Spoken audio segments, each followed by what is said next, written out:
Iya, baik kita akan mulai kembali sesi kuliah globalisasi sore hari ini.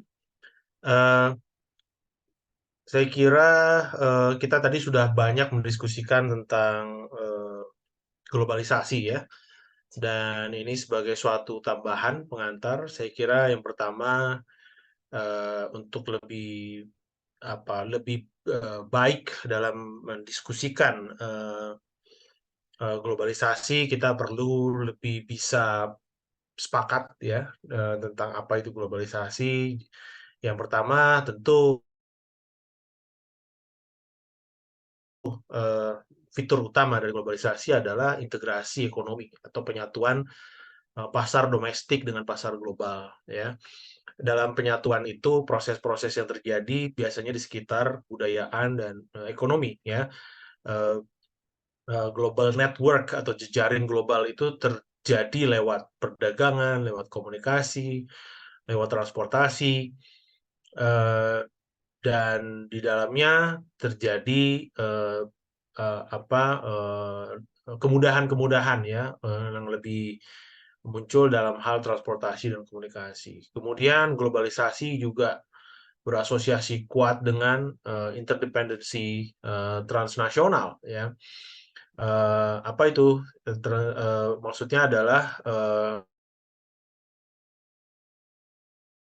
ketika komunikasi ya dan eh, pertukaran gagasan dan juga uang ya dan barang itu lebih banyak terjadi lewat aktor-aktor non negara ya daripada aktor negara. Terutama ketika kita bicara ruang digital ya yang banyak didominasi oleh aktor non negara daripada aktor negara. Kemudian globalisasi juga ditandai dengan hubungan ekonomi politik, revolusi teknologi, telekomunikasi dan transportasi. Tapi yang paling eh, eh, menarik buat saya adalah persepsi ruang dan waktu ya yang kemudian memudahkan transmisi ide ya, transmisi propaganda lintas negara ya. Hmm, Persepsi ruang dan waktu ini ketika paling mudah ya ketika Anda harus Zoom meeting dengan mitra Anda yang ada di negara lain dengan di waktu di dunia yang berbeda, mungkin berbeda 6 jam, berbeda 7 jam, maka itu menjadi konsiderasi Anda ketika melakukan komunikasi dengan dia. Yang tadinya itu tidak menjadi suatu pertimbangan. Ya. Di sisi lain, ruang menjadi semakin sempit ya.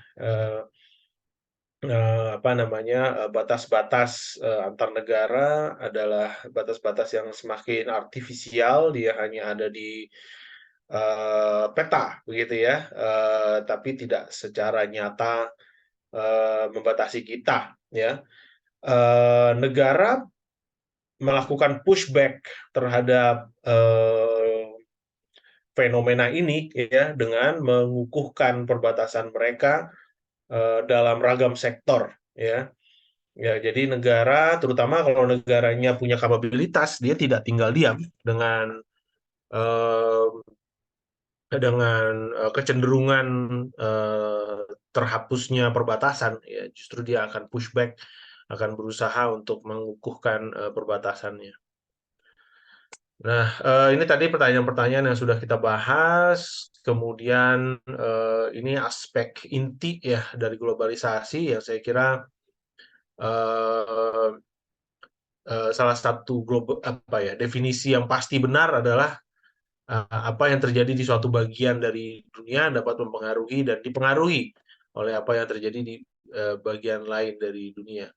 Nah, jadi intensifikasi dari saling mempengaruhi ini eh, akan dibentuk oleh norma-norma internasional yang berlaku dan juga usaha-usaha nasional ya dalam mengintegrasikan atau menutup dirinya dari arus lintas batas uang, barang, orang dan gagasan. Jadi, mengapa tadi saya nanya soal respon negara, respon keamanan negara terhadap globalisasi, karena tidak semua negara mengintegrasikan dirinya dengan global network, dengan globalisasi. Upaya negara ada di dalam suatu spektrum ya, mulai dari menerima secara terbuka semua aspek globalisasi sampai menutup. Nah, sebagian besar sih ada di tengah-tengah itu gitu ya. Menerima yang menurut mereka bermanfaat, tapi menutup hal-hal yang dianggap menjadi ancaman eksistensial dari negaranya gitu. Nah, yang ekstrim-ekstrim bisa kita lihat misalnya Korea Utara, Iran gitu ya. Itu sebagai negara yang menutup diri dari globalisasi gitu. China juga sangat selektif terhadap globalisasi ya, sehingga tidak itu tadi yang saya bilang, tidak semua negara menerima globalisasi, dan kemampuan negara untuk menyeleksi mana bagian dari globalisasi yang dia mau dan mana yang dia tidak mau itu kan sangat bergantung pada kapabilitasnya. Kemudian ini beberapa definisi globalisasi yang saya kira ada Anda bisa dapatkan di apa namanya banyak sumber. Dan nah yang berikutnya saya kira juga penting adalah proses-proses yang menandai ya globalisasi ya, ya internasionalisasi yang pertama ya, yaitu transaksi lintas batas. Jadi kalau Anda mau mengukur globalisasi itu, lihat transaksi lintas batas yang terjadi ya. Apa yang transaksi lintas batasnya apa nih? Mulai dari transaksi perdagangan, transaksi hubungan diplomatik ya, pertukaran hubungan diplomatik. Kemudian kalau dalam hal keamanan itu juga pengiriman pasukan perdamaian ya. Kemudian pembentukan aliansi, kemudian ya banyak hal lain. Jadi sektor-sektor yang berbeda akan punya transaksi lintas batas yang berbeda pula. Kemudian indikator yang kedua itu liberalisasi ya. Kebijakan-kebijakan atau upaya yang membuka diri pada globalisasi ya, suatu entitas atau suatu unit ya dapat kita katakan lebih aktif dalam globalisasi ketika dia punya kebijakan-kebijakan yang mengatur. Nah, ini dulu nih, mengatur relasinya ya dengan aktor-aktor lain di luar dirinya ya, baik itu secara bilateral maupun multilateral. Kalau dia sudah meregulasi relasinya dengan aktor lain, maka dia mulai mengatur liberalisasinya. Ya, tentu regulasi itu kan tidak hanya meliberalisasi gitu ya, tetapi juga mengatur bagaimana supaya relasi itu saling menguntungkan gitu ya. Dan yang ketiga adalah universalisasi ya, penyebaran objek dan pengalaman tertentu. Universalisasi ya. Ada objek-objek tertentu atau pengalaman-pengalaman tertentu yang diekspor keluar ya, kemudian menyebar gitu. Saya menyebutnya juga bisa jadi westernisasi karena negara-negara yang punya passion, punya program, punya upaya gitu ya untuk mengekspor gagasannya keluar dan menerapkan gagasan itu di budaya lain, itu biasanya negara-negara barat. Negara barat ini labelnya bisa macam-macam ya teman-teman. Negara barat, negara kolonial, negara utara, negara maju gitu ya, macam-macam. Negara dunia pertama kalau kita menyebutnya dalam konteks postkolonial gitu ya. Ya, jadi biasanya sekarang kita nyebutnya negara utara gitu ya. Negara-negara yang sangat didominasi oleh liberalisme dan punya satu dorongan yang tradisional untuk menyebar liberalisme itu ke negara-negara lain lewat ragam instrumen, ya, mulai dari instrumen yang sangat lunak, ya, bantuan-bantuan, sampai instrumen yang sangat koersif, gitu. Nah, yang terakhir adalah deteritorialisasi, ya. Globalisasi itu diindikasikan oleh apa tuh, koneksi internasional, ya, dengan otonomi yang signifikan, ya, dari lokasi-lokasi di dunia, dari negara-negara di dunia. Jadi eh, otonomi yang signifikan, jadi bukan suatu relasi yang dimobilisasi oleh kekuatan tertentu, tapi secara independen dilakukan oleh unit-unit atau aktor-aktor non negara. Tuh. Nah, ini apa yang tadi saya bilang, ya, beberapa indikator dari globalisasi, ya. Kalau Anda mau mengukur globalisasi, di sektor apa Anda mau mengukurnya, ya. Di sektor ekonomi, Anda bisa mengukurnya dengan mengukur transaksi ekspor atau perdagangan, transaksi pembayaran dan penerimaan pendapatan, transaksi aliran modal, transaksi aliran portofolio, foreign direct investment, ya. Kemudian di bidang keamanan Anda bisa mengukur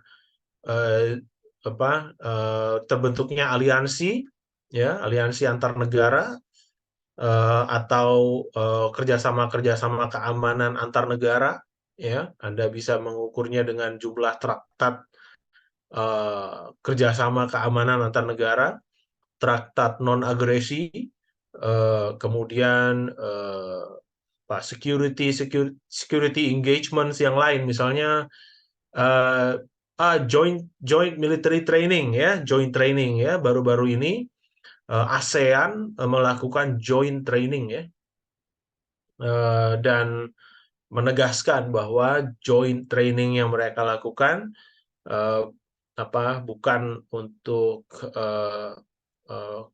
tujuan tempur, gitu, ya. Dan ada lagi dimensi migrasi, ya, dimensi migration, gitu, ya. Ada pengiriman migran internasional, pengiriman uang, ya, remitansi, ya, perjalanan pariwisata, kemudian, Iya. ya, gimana? Di dimensi teknologi ada aliran informasi, aliran digital, ya, menggunakan penggunaan bandwidth yang lintas batas, ya, bandwidth di suatu negara itu lebih banyak untuk komunikasi lintas batas atau di dalam negeri, itu, ya, media sosial, kemudian ada dimensi budaya juga di situ, ya. Ya, ini Anda bisa lihat ragam dimensi dan indikator yang ada.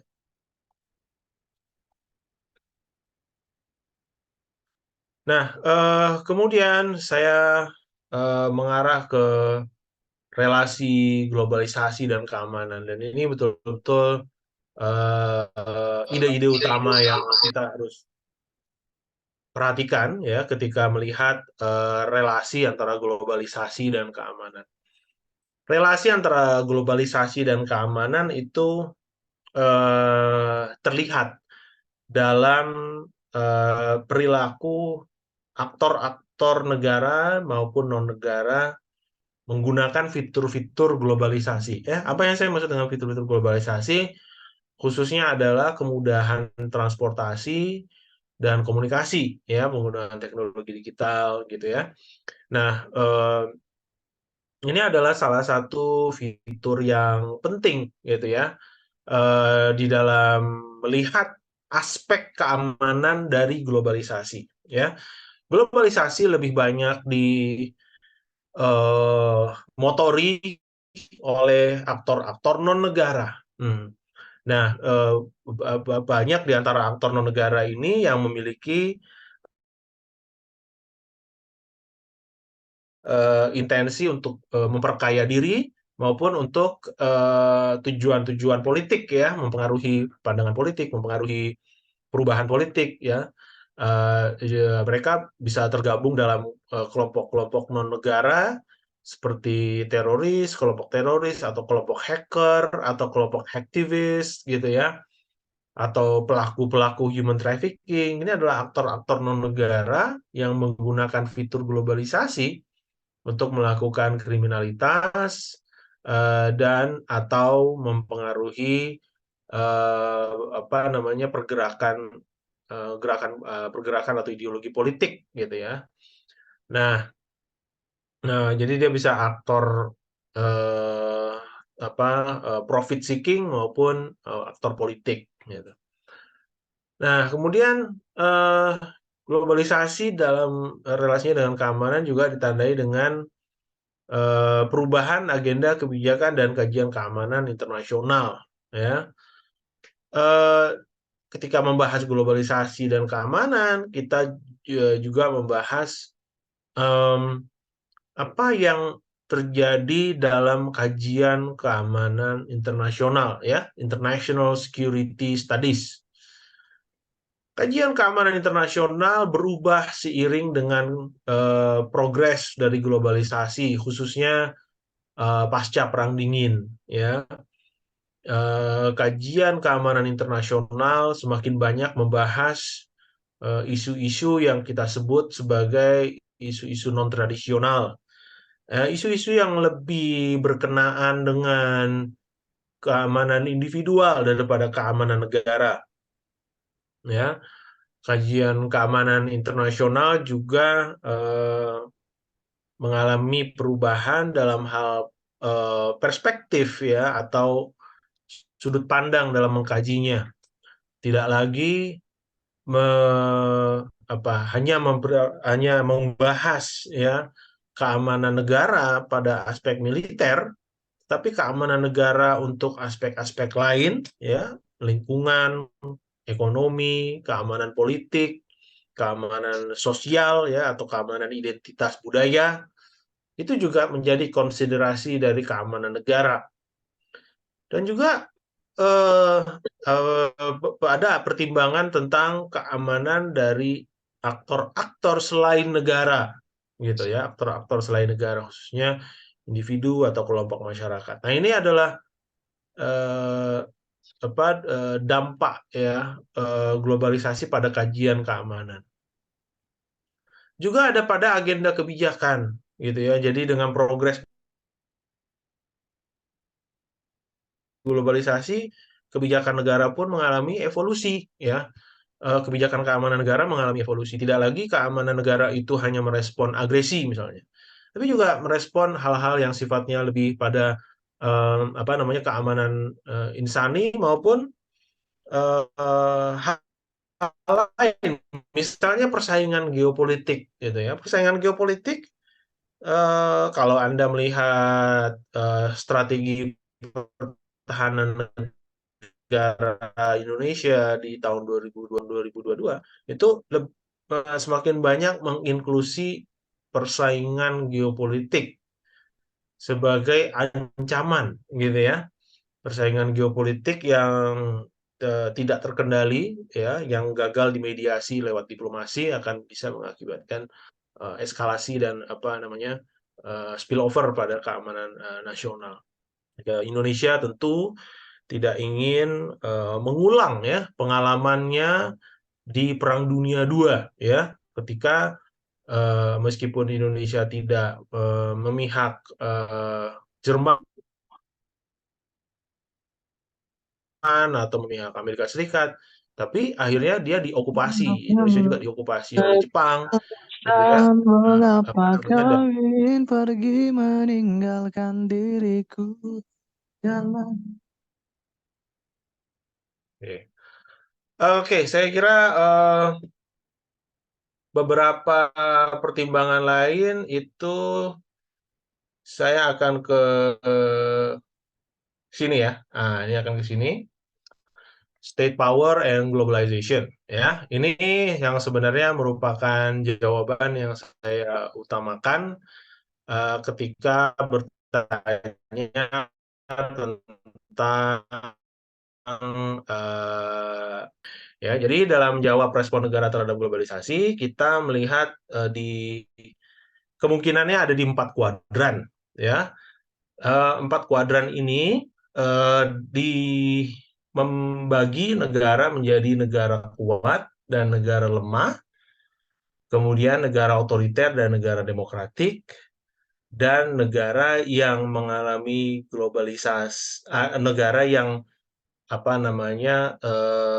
mengintegrasikan dirinya, ya, secara kuat kepada globalisasi, negara yang terintegrasi dengan globalisasi, dan negara yang kurang terintegrasi dengan globalisasi.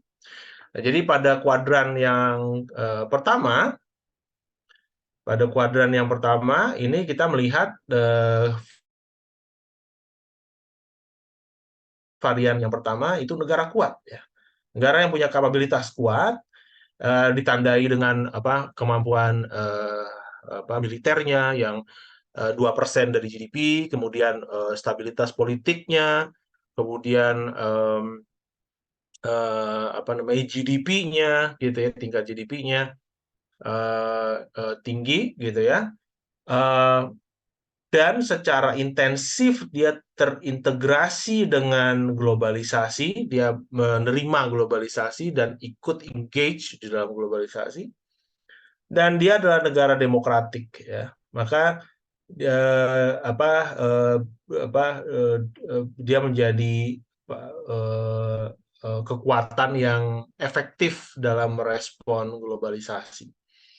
Ya, ini ya di kuadran 1 ini ya saya kira paling ideal, gitu ya. Yang kedua, yang juga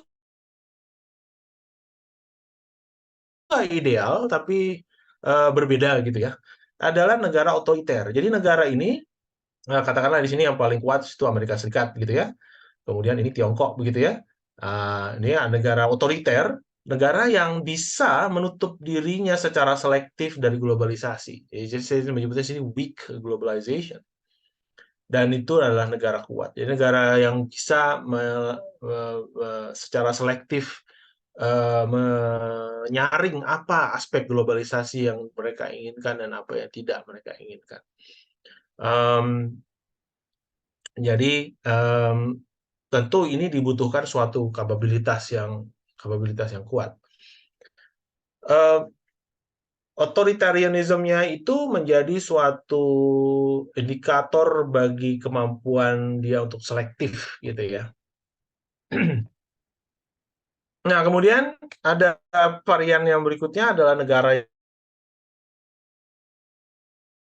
yang lemah, gitu ya, negara lemah atau weak state, sehingga dia menjadi failing state, ya. Negara-negara failing state adalah negara-negara yang tidak bisa menangani globalisasi dengan baik, ya. Tapi tidak bisa menutup diri, gitu ya. Itu failing state, negara-negara yang tidak bisa mengatasi persoalan-persoalan lingkungan hidup, kemudian sangat dipengaruhi oleh hoax, gitu ya, atau mispersepsi atau informasi disinformasi, ya, dan tidak bisa menyediakan kesejahteraannya dengan baik. Dan yang terakhir adalah negara yang tidak terintegrasi dengan globalisasi dan lebih banyak mengakibatkan apa yang disebut dengan ungoverned space. Ungoverned space berarti wilayah-wilayah yang tidak ada pengaturannya, ya, tidak ada pengaturannya, ya. Jadi misalnya diatur oleh warlord atau diatur oleh kelompok-kelompok non negara lainnya. Nah,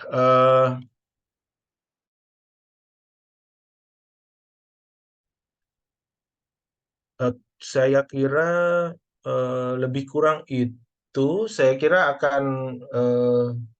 saya akan terakhir itu ya dari saya itu adalah globalisasi dan karakter perang ya di masa depan. Di sini saya katakan karakter perang mengarah pada kontraterorisme, kontrainsurgensi, penargetan negara pada target-target teroris, pendanaan terorisme. Pada hakikatnya, gitu ya, perang akan mengalami perubahan yang esensial dalam hal satu, penggunaan teknologi robotik ya, dan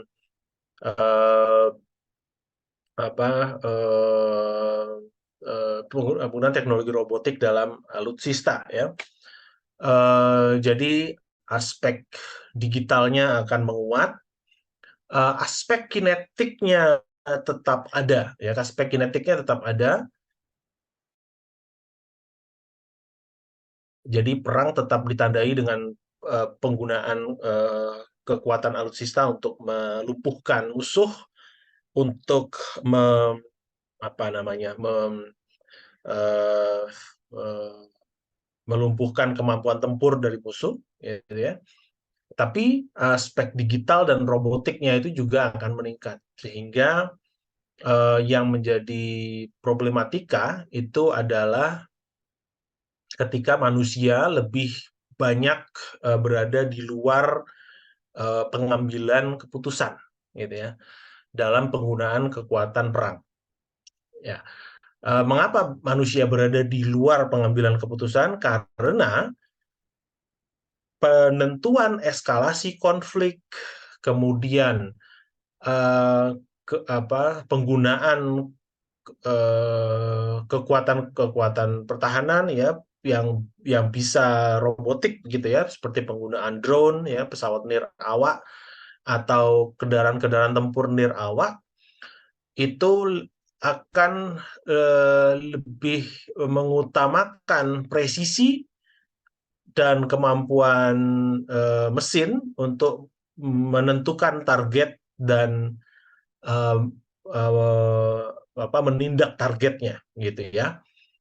Manusia akan tetap menentukan targetnya yang mana, tetapi dalam mengidentifikasi target, pesawat-pesawat nirawak maupun kendaraan-kendaraan nirawak akan dimuati kecerdasan buatan atau artificial intelligence untuk mengidentifikasi target, ya, mengenali targetnya lewat facial recognition dan lain sebagainya, dan melakukan penindakan ya, baik itu yang lethal maupun yang non lethal. Nah, sehingga di situ manusia bisa berkurang perannya ya. Manusia hanya memprogram targetnya adalah si A gitu ya, tertentu begitu. Bagaimana mengenali targetnya, facial recognition-nya dan lain sebagainya, itu bisa kecerdasan buatan. Kecerdasan buatan lah yang kemudian menentukan, dia adalah targetnya gitu ya. Dan penindakannya seperti apa, itu juga bisa diberikan kepada kecerdasan buatan. Sehingga banyak hal yang bisa diserahkan pada kecerdasan buatan. Nah, tentu ini belum terjadi sekarang, tapi sudah mulai terjadi ya. Rusia, Israel, China sudah memiliki kendaraan-kendaraan tempur nirawak yang sifatnya bisa loitering. Loitering itu adalah dia berada di satu posisi, mengawasi medan tempurnya dan mencari target yang sesuai dengan apa yang diprogram pada dirinya gitu. Nah, ketika target itu teridentifikasi, maka penindakan akan dilakukan, gitu ya. Jadi hal seperti itu sudah teknologinya sudah ada. Nah, tapi belum matang, ya belum mature, ya. Karena belum matang itu kemudian belum secara luas digunakan. Maka implikasi politiknya adalah perang akan semakin sedikit melibatkan manusia. That's a good news gitu ya, akan lebih sedikit melibatkan apa yang disebut dengan boots on the ground ya, sehingga casualties-nya bisa ditekan. Tapi di sisi lain, perang akan menjadi lebih frekuentif, lebih sering bisa dilakukan. Sebab karena perang tidak perlu melibatkan manusia gitu ya, perang tidak perlu melibatkan tentara, sehingga legitimasinya bisa dibangun oleh eksekutif saja gitu ya. Perang tidak harus, kalau sekarang misalnya pengerahan pasukan harus ada persetujuan dari Presiden dan DPR. Tapi di masa yang akan datang, karena tidak ada pasukan yang diterjunkan, maka para perang ya keputusan eksekutif saja gitu bisa terjadi. Gitu ya. Sehingga itu, well, that's bad news ya, karena perangnya menjadi lebih sering. So, in any case ya, dalam melihat globalisasi ya, dan keamanan, kita perlu melihat multi aktor gitu ya, harus melihat multi aktor ya. Khususnya ketika kita melihat sektor-sektor keamanan yang lebih terdigitalisasi ya. Ya, aktor-aktor non negara itu lebih banyak terlibat di dalam sektor keamanan sekarang ya. Tadi kelompok mana tuh ya udah menjelaskan bagaimana private sector atau private actors itu lebih banyak terlibat sebagai pelaku keamanan, sebagai apa tadi, mercenaries gitu ya, namanya private military ya kan. Itu lebih banyak, lebih jamak digunakan. Bahkan private military itu, private contractors itu sudah digunakan untuk operasi-operasi militer lintas batas ya, operasi-operasi militer internasional, baik itu oleh negara maupun oleh non negara. PBB mulai mempertimbangkan bisa tidak peacekeeping forces, peacekeeping operation itu dilakukan oleh swasta gitu ya. Ya, jadi itu terlepas dari moralitasnya gitu ya, itu semakin jamak terjadi. Kemudian kalau kita melihat tata kelola digital misalnya, tata kelola internet gitu ya, itu lebih banyak digawangi oleh aktor-aktor non negara gitu ya. Eh, penentu DNS ya, DNS itu domain name service ya, itu adalah apa yang disebut dengan ICANN ya kan, suatu perusahaan suatu unit non negara yang menentukan domain name ya, domain name and address ya. Domain name and address itu suatu komponen fundamental dari internet ya. Jadi data apapun yang Anda pertukarkan di ruang digital itu membutuhkan domain name. Domain name adalah address atau alamat yang tersemat di dalam data yang Anda kirim dan terima setiap saat di ruang digital, ya di ruang siber. Ya, itu mengandung domain name. Kalau Anda mengirim data lewat WhatsApp kepada teman Anda, maka data itu mengandung domain name. Dia tersemat di dalamnya suatu alamat yang dituju untuk menuju gawai lain yang akan menjadi retriever atau penerima dari data tersebut ya. Jadi tanpa ada domain name and address tidak ada internet. Basically internet will be gone gitu ya. Nah, yang menentukan siapa? Yang menentukan adalah sebuah lembaga non negara namanya ICANN gitu. Nah, ini yang kemudian menciptakan suatu proliferasi keterlibatan aktor non negara di ruang siber gitu ya. Jadi sebagian besar ruang siber itu di-manage oleh aktor non negara daripada aktor negara. Ya, jadi kita perlu melihat ragam aktor gitu ya. PBB itu semakin banyak peran keamanannya, semakin banyak peran keamanannya. Jadi dalam ragam bentuk isu keamanan ya, baik itu isu geopolitik, isu militer, isu antariksa gitu ya, isu penggunaan senjata nuklir, isu cyber, isu lingkungan hidup, isu ekonomi ya. PBB akan punya suatu unit atau suatu resolusi untuk isu tersebut. So whatever you discuss, ya, in security, ya, as part of globalization, you need to discuss what the UN has done on that particular issue, gitu ya. Saya kira saya cukupkan di situ tambahan-tambahan dari saya. Apakah ada yang ingin klarifikasi atau bertanya? Saya Pak bisa bertanya Pak? Silakan. Baik, terima kasih. Sebenarnya kalau berbicara mengenai tentang globalisasi ini Pak ya, saya sejak zaman S1 sudah merasakan, oh ini globalisasi ternyata kayak buah si malakama ya, keluar kena, masuk juga kena. Nah, eh, terus sebenarnya Pak, solusi dari globalisasi ini apa begitu? Karena kalau kalau kita menghindar juga tidak bisa.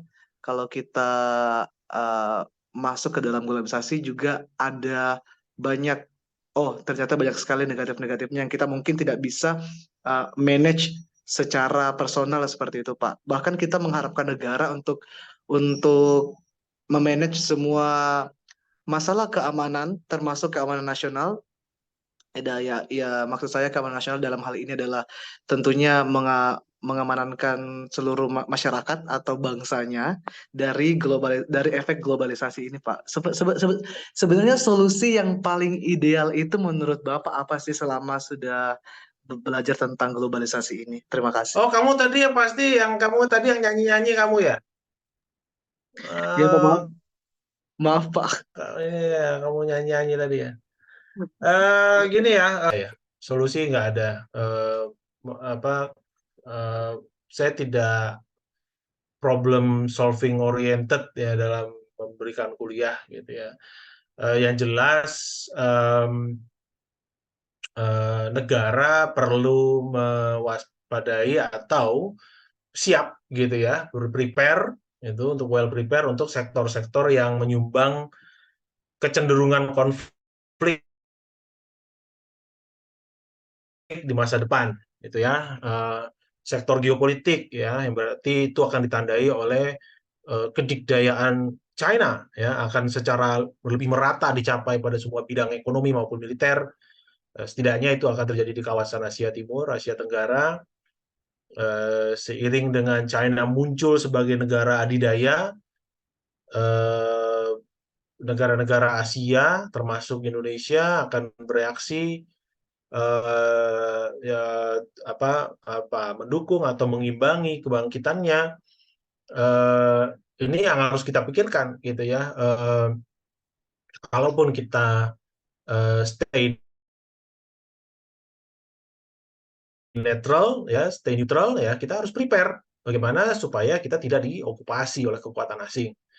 Kemudian secara militer ya, negara-negara apa akan melihat adanya negara-negara lain gitu ya yang memanfaatkan kesempatan untuk melakukan tindakan-tindakan provokatif untuk menjadi untuk memiliki keunggulan ya dalam persaingan geopolitik. Nah, keunggulan ini ya macam-macam sifatnya. Biasanya keunggulan di ranah digital gitu ya, atau keunggulan lain yang sifatnya asimetrik gitu ya. Nah, terhadap negara-negara yang bisa mencapai keunggulan ini, kita perlu waspada juga karena mereka bisa mencetuskan perang ya. Salah satu bentuk skenario pecahnya Perang Dunia Ketiga itu adalah lewat cyberspace dan space itself gitu ya. Jadi hacking dilakukan terhadap satelit Amerika Serikat dan kemudian Amerika Serikat akan kehilangan kemampuan C4 ISR-nya untuk armada-armada armada ketujuh gitu ya, armada lepas lautnya overseas-nya, dan itu menjadi ruang pintu masuk bagi negara-negara balancer negara-negara revisionis untuk mengambil alih. Kemudian perlu ada persiapan juga menghadapi kehadiran teknologi dan senjata nuklir. Ya, ini juga perlu menjadi agenda kita. Jadi kita harus punya posisi dalam hal kehadiran teknologi nuklir dan senjata nuklir oleh kekuatan militer asing. Ya, Indonesia adalah tempat perlintasan dari kekuatan-kekuatan militer asing lewat ALKI ya, ALKI 1, 2, 3, bahkan Australia meminta Indonesia untuk punya ALKI satu lagi ya, memanjang lateral gitu ya. Nah ini kita harus punya posisi. Negara-negara ini akan menggunakan perairan kita untuk mentransport ya alutsista nuklir gitu. Bahkan kalau misalnya pecah perang dunia nanti ya Indonesia akan terjadi tempat perlintasan rudal juga gitu yang mungkin akan dimuati hulu ledak nuklir. Jadi kita harus punya posisi ya bagaimana misalnya kita menolak ya kehadiran teknologi nuklir maupun senjata nuklir oleh militer asing di perairan atau di wilayah udara kita gitu. Nah, ini adalah sesuatu yang harus kita sepakati secara nasional gitu. Kalau perlu ada undang-undangnya ya. Nah, kemudian terakhir mungkin ruang siber gitu ya. Ada upaya negara yang harus lebih kuat untuk melindungi publik dari instabilitas siber, melindungi publik dari serangan-serangan siber gitu ya. Melindungi pengguna ya, user ya. Kalau kita lihat di Indonesia kebijakan sibernya masih berkisar antara memanfaatkan siber untuk ekonomi digital ya, jadi untuk meraih profit atau untuk meneguhkan kedaulatan negara di ruang siber gitu ya. Jadi efektivitas kedaulatan negara ya, jadi antara kedaulatan atau profit ya. Warga penggunanya hilang ya, tidak dipertimbangkan. Jadi keselamatan pengguna ruang siber di Indonesia itu pertimbangannya sangat rendah gitu ya. Literasi digital juga rendah gitu. Jadi ini yang semestinya harus diperkuat. Nah, kemudian hak kekayaan intelektual. Bagaimanapun kita harus lebih respect dengan hak kekayaan intelektual. Nah, kalau enggak kita tidak akan diikut sertakan di dalam transaksi ekonomi di era global ya. Kemudian perlindungan infrastruktur digital yang vital, mencegah kehancuran atau kerusakan data gitu ya, pencurian data. Itu juga menjadi concern kita. Jadi saya kira ya penguatan-penguatan itu ya Mas dalam menghadapi globalisasi di sektor keamanan. Baik Pak, terima kasih Pak atas penjelasannya. Ada lagi?